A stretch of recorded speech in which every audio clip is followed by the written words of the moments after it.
Jeff, from the outside looking in, is this a trap game for you guys? No, I mean, I'm sure for the media and people that talk about it is, but not with us. I mean, you've watched us play 3 weeks in a row, and we've gotten better each week. And we got to get better again this week. We got stuff to clean up from the last game, and it's never about the opponent with us. It's never about the score with us. It's always about the brand. It's always about, do we represent what we say we are? And we've had 2 really, really good practices in a row. I mean, like 2 of the best ones we've ever had. And that just shows you the culture of our team. It shows you how great our leadership is. And that's what I want to see how we play Saturday. Jeff, you mentioned on the radio 2 guys who had transitioned from defensive line to offensive line. Who made the move and how did it work out tonight? Yeah, we've looked at a couple. We've moved. We're going. One for sure is going to do that. We're going to move Walker Beatty, and Walker was my very first recruit when I got here, and I still remember going to Dave and Krista's house that night, and Walker, and he's the first person I sat down with as UTSA head football coach. So I really want to brag on him.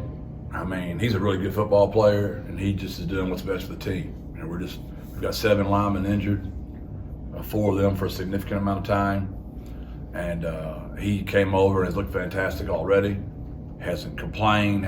I wouldn't have done it if Walker didn't want to. And it just shows. It's a great example of our football team, of how they're here for the team.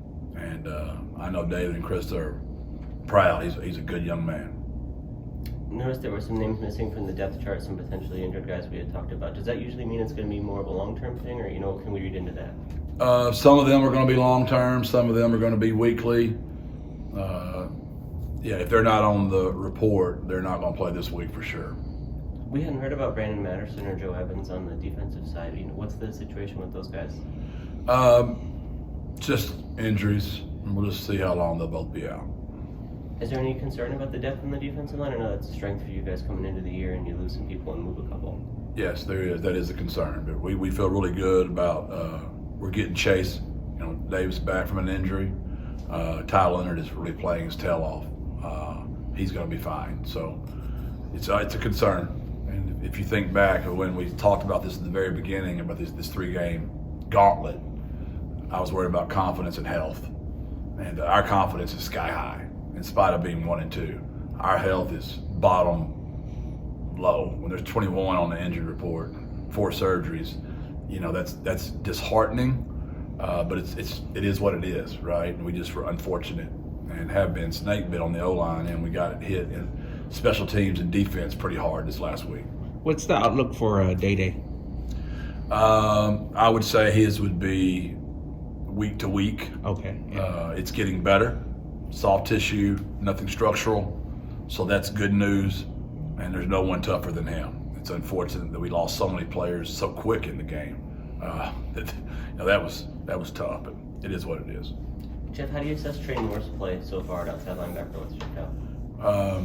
He is everything that we thought he'd be. I mean, Larry Hill's exactly right. I mean, he'll be a single-digit guy one day. He's all about San Antonio. He's all about the road runner. He's about the right stuff. He represents the brand at all times. When you mention he's a single-digit guy, does some of those leadership qualities already start to show through at a young age, or how does that come along? He's just different. I mean, he's just different. He's just that guy. He was a kind of late arrival when he started here last year. How did that work out for you guys? That was my fault. We did a poor job on our evaluation and got in there late recruiting him. And we made a hard push late.